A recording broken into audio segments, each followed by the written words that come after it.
The movie unfolds in the year 2071 in the city of Moscow. The surroundings depict how the planet Earth has greatly suffered from the intergalactic war fueled by Cherno, an evil scientist who dreams of conquering the entire universe. He is regarded as the most dangerous prisoner, turning his experiments as weapons that threaten lives. 20 years after the war, the humans, also known as Earthlings, still face hardships and struggle to sustain their basic needs. Anton, a young male Earthling, waits in a long line of humans to refill his water supply when a mysterious figure from the shadows intentionally manipulates a metal pole to collapse from behind him. Anton manages to evade the falling pole, but it creates a commotion in the area. The humans in line stare at him in dismay, accusing him of being plagued by bad luck out of the annoyance at the continuous accidents involving him. Meanwhile, the mysterious figure who turns out to be Cherno's daughter, Valia, reports back to her father in his gigantic spaceship-turned-prison. Valia's consistent failed attempts to stimulate Anton's DNA upsets Cherno. His latest invention, called the protogene, a combination of unique cells, is about to run out. The last remaining protogene is revealed to be within Anton's DNA, and it serves as the only key to his freedom. As a result, Cherno continually pressures her to keep on pursuing Anton and kill him for good, to which Valia feels heavily burdened. While Cherno's prison resides in the Earth's deep underground, another huge spaceship hovers right above it inside the city. This spaceship is displayed as a dandelion-shaped stadium that caters to a high-risk flying sport known as Cosmo ball. In this sport, intergalactic teams of 4 must kick the destructive ball of energy called Wave Eater 5 times to open their opposing team's goal and score a point. 3 gifted humans, Fan, Natasha, and Pelly, make up the Team Earthlings, in which they all skillfully strike their opponent's goal open amidst being outnumbered. The game is broadcasted everywhere above the skies of the Earth in big holographic scenes, serving as the humans' greatest source of entertainment. On the contrary, Anton is frustrated at the impact brought by Cosmo Ball to the humans. He calls them out for being too immersed in a game when there are far better things to focus on, such as getting a job and dealing with hunger. Back in the stadium, the Earthlings and their current opponent, the Ferocious, both succeed at opening their opposing goal zones. Stan, a star player of the Ferocious, strikes a goal and they take the lead against the Earthlings by 1. In fact, the Wave Eater is one of Cherno's inventions. In the midst of transporting another Wave Eater to the playing field, Cherno successfully intercepts the transfer and instead tosses the wave towards the machines. A few machines smash to bits, severely injuring the guards in the process. This urges Bello, the head of the Galactic Cosmo Ball League, to momentarily halt the game and inform the players about the sudden technical difficulty. The guards regain control of the Wave Eater, and the game resumes as soon as the ball reaches the playing field.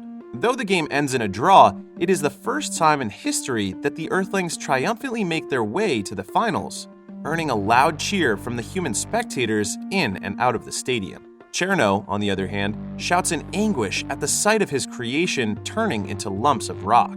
The night emerges and Anton comes home to his sick mother. He finds out that his mom has been lying about her medical supply and pretends to be fine. Anton rushes to the pharmacy, where he comes across a young woman named Anya. The two of them break into the pharmacy to steal some food and medical supplies, but the alarm immediately catches the attention of the police. 2 police officers, led by Captain Vasily, catch up to them. Anton pretends to surrender alone and distracts the officers while Anya remains hidden. He manages to create an opening by distracting them and is able to run away. Just then, Anton runs and crashes onto a rushing vehicle, causing him to shout in panic. Vasily checks the front of the truck only to find nothing else but the stolen medicine spilled all over the floor. They leave the place in confusion, while Valia, who has effectively concealed herself as the driver of the truck, grins in satisfaction. Later, it is revealed that Anya is also Valia, who has been following Anton all this time. Anton's fear has activated the protogene and his teleportation ability for the first time, as he teleports uncontrollably a few miles away from his previous location. Disguised as Anya, Valia lures Anton to her basement and captures his attention through their common interests, such as their shared dislike for Cosmo Ball and their desire to help their sick parents. Anton listens intently, oblivious of why Anya pulls a few strands of his hair to collect a portion of the protogene from his DNA. Anya brings the hair strands to her father. However, the protogene barely responds because of the inadequate amount. Meanwhile, Anton comes back home surprised at the sight of Bello and the Team Earthlings in their house. Bello confirms Anton's teleportation ability and expresses his interest in recruiting him as the fourth player of the Team Earthlings. Anton strongly declines, telling them that he does not like Cosmo Ball and that he has to take care of his sick mom. Natasha steps in and insists on finding a cure for his sick mom in exchange for his approval. She convinces both Bello and Anton, and they seal the deal with a handshake. Anton is instantly brought to the stadium ship, where he marvels at every sight. During his checkup, Bello takes a sample of Anton's genetic material in order to generate his very own Sputnik, a droid that will serve as his gear and buddy during the games. Everyone from Team Earthling owns a Sputnik that caters to their respective body composition. Anton slightly struggles in the first few minutes of training, but does not take long to control his teleportation abilities. He adjusts to the abilities quickly enough for Bello and the Team Earthlings to observe a situation that they have never encountered. Deep in thought, Bello instructs Anton to play for the first two games the next day and resume his training afterwards. Bello leaves with Natasha afterwards to meet with the Galactic Council and talk about a possible cure for Anton's mother. The Council displays their contempt in the thought of helping Anton and his mother's intergalactic infection, but Bello firmly insists on going by the deal. He regards Anton as the most gifted athlete after having seen his performance on the first day of training. Natasha spends time with Anton and expresses her fondness of him every chance she gets, which bewilders Anton most of the time. On another note, Valya, who has shapeshifted as her alternate identity Anya, captures Anton's attention through their shared dislike for Cosmo Ball and the same intention of finding a cure for her father. She takes advantage of Anton by giving him a poisonous pod that can possibly destroy the stadium ship and end Cosmo Ball for good. Anton's Sputnik arrives at the scene with Natasha to fetch him. Before they leave, Anya gives Anton a peck on the lips and slips the pod on his hand while Anton's Sputnik eyes Anya suspiciously. On their way back to the stadium ship, Anton grows interested in his Sputnik. Natasha tells him that Sputniks warn their owner on potential threats and may or may not activate battle mode depending on the probability of danger. Another game of Cosmo Ball commences the following day. The poisonous pod stays undetected even after going through inspection. The Team Earthlings link with their Sputniks to gear up for the game. Anton, who is warily holding the poisonous pod in his hand, gets it stuck beneath his glove. Anton talks to his Sputnik and removes the glove, and Anton uses his hand to squeeze the poisonous pod, and its sap spreads across the stadium ship's floor. Anton nonchalantly walks away after following Anya's orders and enters the waiting area. As the athletes enter the playing field, Anton finds himself surrounded by a large crowd full of welcoming cheers. Back in his house, his mom watches the game together with Vasily, looking healthier than ever from the continuous medications. Soon, the players get into position and start the game. Anton, on the other hand, sits on the ground and ignores the entire game, causing the audience to call him a quitter. Bello pauses the game to summon Anton, attempting to talk some sense into him. He shows Anton the entire machinery inside the stadium ship and explains how Cosmo Ball is more than just a game. He tells Anton about the war, Cherno, the Wave Eater, and his last invention, which is the protogene. Ultimately, he says to Anton that being an athlete allows him to give his fellow Earthlings something to hope for amidst their current situation. Anton eventually realizes the repercussions of his action and runs back to retrieve the poisonous pod that he dropped, only to find that it has already seeped into a portion of the ship's stadium. He comes back to the playing field and shouts that the stadium has been infected, but to no avail as the game goes on. Bello fortunately notices him and reacts quickly by freezing the infected area. The poison continues to spread, and the stadium ship goes into emergency evacuation mode in order to protect the audience. Natasha arrives to free the remaining audience stuck inside when the Wave Eater dashes toward her direction. Anton sees this and races to her aid before the athletes kick the Wave Eater 5 times, which results in its meltdown. He loses consciousness from being hit by the Wave Eater, but he wakes up not long after.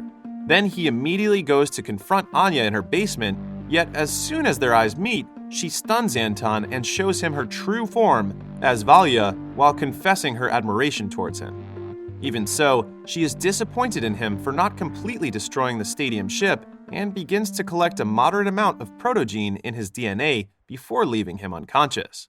Anton's Sputnik hurriedly looks for him after sensing the threat.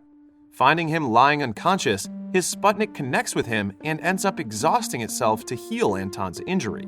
At the same time, Cherno acquires the protogene from Valya and begins his escape plan. Through the protogene, Cherno summons another one of his creations, a gigantic puppy-like creature. He links himself with the creature to gain full control and uses it as a spaceship. The protogene in his possession also grants him the ability to teleport his way out. After a while, Anton wakes up and sees Natasha and Bello beside him. Somewhere inside the same basement, Bello hears Cherno calling his name.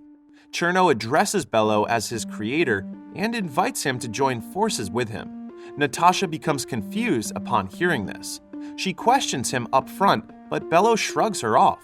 Along with the Sarusians and Amazonians, they all gather outside and briefly encounter Cherno as he successfully escapes and teleports out of planet Earth. Meanwhile, the athletes stay on guard throughout the city while Bello informs the Galactic Council. He also reveals the closely guarded secret about Cosmo Ball to everyone. They learn that Cosmo Ball is not a game, but a war, and that the stadium ship is built to prevent the destruction of the planet. Back in his home, Anton's mom comes to tell him that the athletes are leaving for the war against Cherno, but Anton lies down wearily and disheartened from the events around him while holding his Sputnik in his embrace. His mom turns to comfort him, saying that on planet Earth, people make mistakes all the time, but there are strong people who try to fix the mistakes they've made. Simultaneously, Bello holds another meeting with the Galactic Council about their plan of action, when Natasha suddenly enters. Natasha is still bugged by what she heard. She persistently asks Bello why Cherno addressed him as his creator. Bello is left with no choice but to explain to her that Cherno is the greatest failure as a fellow scientist. He says that Cherno was forged in his image. He admits his mistakes, thinking that Cherno would assist him like the Sputniks do. He has given him feelings, but has failed in shaping those feelings. Bello and Cherno's falling out has led to the banishment of Cherno and has resulted in the events of the intergalactic war 20 years back. Outside the planet Earth, Cherno prepares to fire his newly created Wave Eaters from his ship. He reunites with Valya, instructing her to prevent the athletes from leaving the Earth as long as she can. The huge battle ensues immediately after Cherno sends a succession of Wave Eaters to the surface of Earth. At the same time, Fan, Peli, along with the members of the Sarusians and Amazonians, spread out in different positions outside the city in anticipation. They continuously kick at the incoming Wave Eaters, tossing it towards each other to complete the 5 strikes. Outside, the ships of the Galactic Fleet set up a trap for Cherno and his ship through the supervision of Bello. Cherno, on the other hand, nullifies the trap and destroys the ship single-handedly, which is watched by Bello and Natasha in torment. Using the stadium ship, they continue their pursuit on Cherno. In the midst of destroying the Wave Eaters, the athletes begin to feel fatigue. Stan is on the verge of overheating while Fan is injured from being hit by the Wave Eater. Despite that, they push forward. The impact of their swift strike causes some buildings to crash in some areas of the city. It is when Anton alarmingly gets up and witnesses what is happening. He talks earnestly to his Sputnik and fully establishes their connection. Anton later calls his Sputnik's name Mowgli, which finally awakens it. Anton heads out to assist Fan and Peli. He brings injured Fan to safety with the help of their fellow Earthlings. The residents of the city of Moscow find shelter against the falling debris, including Anton's mom and Vasily, who has developed a romantic relationship after hanging out together on several occasions. Up in the sky, 2 Wave Eaters in a row rush towards Anton's direction.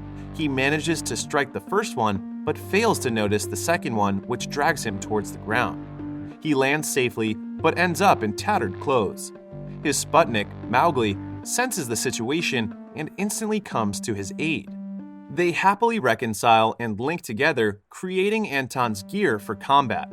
Anton is now able to communicate with the rest of the athletes, and with Mowgli in battle mode, he begins to strike once again in full spirit. He successfully destroys each wave eater with only one hit, impressing the rest of the athletes. On the other side, Bello decides to face Cherno head-on. He gives Natasha full control of the ship's stadium, ordering her to go back to Earth and save the others in case he does not make it back alive. Natasha agrees and teleports with Bello inside Cherno's ship, where they arrive to finally confront him. Bello later shows his true form while facing Cherno. They shortly catch up on the 20-year gap, and immediately after, their battle transpires. Cherno sneaks an attack towards Bello, but they quickly catch on. In response, Natasha teleports right in front of Cherno to kick him, but Valya interrupts her. Natasha evades Valya's attack and teleports away. However, Valya captures and stuns her instantly. Cherno aggressively charges at Bello, gloating that he has gotten much stronger than him despite being his creation.